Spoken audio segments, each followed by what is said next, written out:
Sir வணக்கம். எண்ணம் போல் வாழ்க்கைன்னு சொல்றாங்களே, அதுக்கும் மென்டல் ஹெல்த்துக்கும் ஏதாவது சம்மந்தம் இருக்குதா? ஆம், வணக்கம் மேடம்.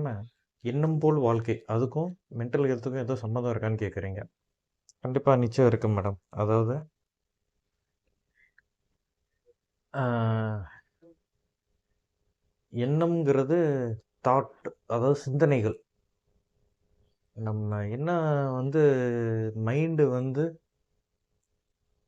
திங்க் பண்ணுதோ அதுதான் வந்து எமோஷன், உணர்வுகள்னு சொல்கிறோம். அது அந்த சிந்தனையை தான் நம்ம வந்து உணர்றோம், சிந்திச்சு உணர்றோம்.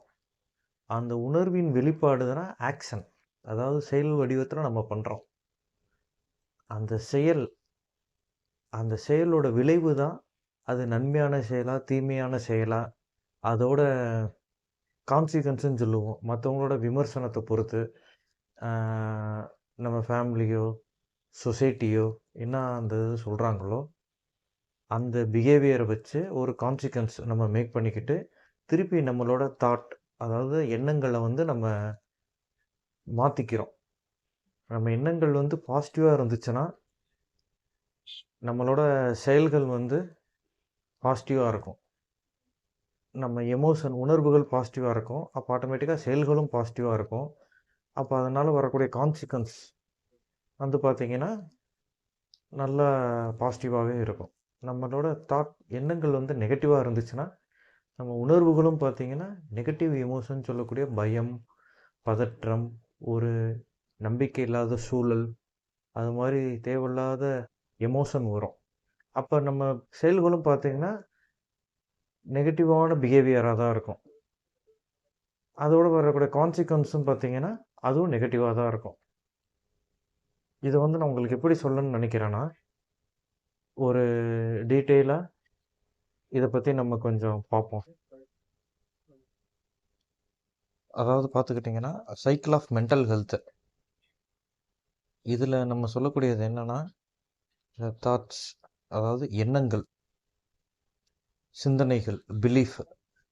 நம்ம வந்து என்ன நினைக்கிறோமோ இதுதான் பார்த்தீங்கன்னா நம்மளோட இது ஃபீலிங், அதாவது எமோஷன், உணர்வுகளாக மாறுது.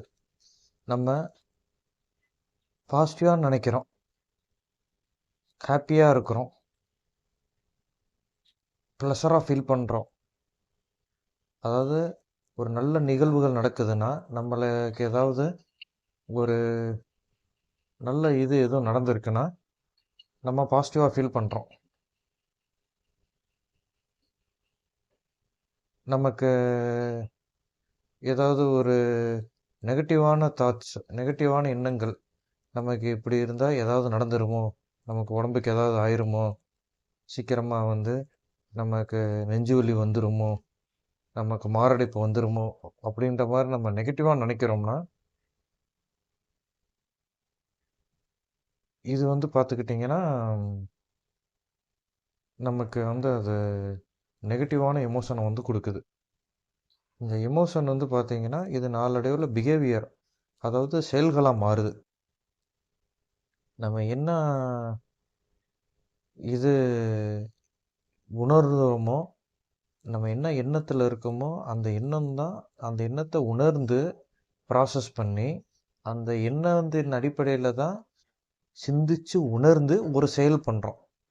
அது நன்மையான செயலாக இருக்குது அப்படின்னா இங்கே வந்து பார்த்திங்கன்னா நம்ம கான்சிக்வன்ஸ், அதாவது நம்ம ஃபேமிலியோ நம்ம சொசைட்டியோ அது நன்மையான செயலாக இருந்தால் அவங்களோட கான்சிக்வன்ஸ், அவங்க என்ன சொல்கிறாங்கன்றத பார்க்குறோம். அது பாசிட்டிவாக இருந்துச்சுன்னா அந்த தாட்ஸ் வந்து மறுபடியும் ரீஇன்ஃபோர்ஸ் ஆகுது, மறுபடியும் வருது. அப்போ அந்த தாட்ஸ், ஃபீலிங், ஆக்ஷன், இது அப்படியே சைக்கிள் சுற்றிக்கிட்டே இருக்குது. இது வந்து ஒரு சைக்கிள் ஆஃப் மென்டல் ஹெல்த்து. இப்போ இதே ஒரு நெகட்டிவான தாட்ஸ், நமக்கு வந்து ஒரு மது பழக்கமோ குடிப்பழக்கமோ ஏதோ இருக்குதுன்னு வச்சுக்கோங்க, புகைப்பழக்கமோ, அப்போ நம்ம அதை பண்ணணும்னு ஒரு ஆசை, ஒரு கிரேவிங், ஒரு டெம்டேஷன் வருதுன்னா ஆட்டோமேட்டிக்காக நம்ம அந்த மாதிரி செயல் பண்ணுறோம். அது பண்ணுறப்ப மற்றவங்களோட கான்சிக்வன்ஸ் வந்து அது வந்து இது தப்பு எப்படின்னு யாரும் கண்டிக்கிறாங்க, இதை வந்து யாரும் என்கரேஜ் பண்ணல, இதுக்கு பனிஷ்மெண்ட்டு கொடுக்குறாங்க அப்படின்னா ஆட்டோமேட்டிக்காக அந்த ரீஇன்ஃபோர்ஸாக மாறி நமக்கு அந்த நெகட்டிவான இது வந்து பார்த்துக்கிட்டிங்கன்னா தாட் வந்து நம்மளை யோசிக்க வைக்குது. நம்ம தொடர்ச்சியாக இதை பண்ணலாமா, இதை மாற்றிக்கலாமா. இதுக்கு மாறாக ஒரு தாட் நன்மையான செயல் நம்ம ஒன்று பண்ணுறோம்.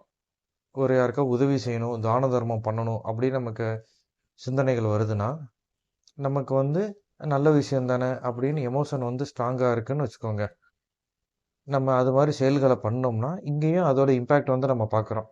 கான்சிக்வன்ஸ் வந்து மற்றவங்க வந்து ஆமாம் கொஞ்சம் கொஞ்சம் உதவி செஞ்சாலும் பரவாயில்ல, இவங்க தொடர்ச்சியாக செய்கிறாங்க, இவங்கள பார்த்து நம்மளும் பண்ணணும்னு மற்றவங்களுக்கு நம்ம ரோல் மாடலாக இருக்கோம். மற்றவங்களுக்கு 4 பேருக்கு முன்னாடி பண்ண மாதிரி ஒரு செயல்கள் இருக்குன்னா அது வந்து ஆட்டோமேட்டிக்காக ரீஇன்ஃபோர்ஸ் ஆகி மறுபடியும் அந்த நன்மையான எண்ணங்கள் நம்ம திரும்ப பண்ணுறோம். இதில் நான் சொல்ல வர்றது என்னன்னா, நம்ம எண்ணம் போல் வாழ்க்கைங்கிறீங்கள, அந்த தாட் என்ன நினைக்கிறோமோ அதுதான் வந்து நாளைக்கு வந்து இங்கே ஆக்ஷனாக முடியுது. இதை வந்து நான் உங்கள்கிட்ட பதிவு பண்ணிக்கிறேன். தேங்க்யூ.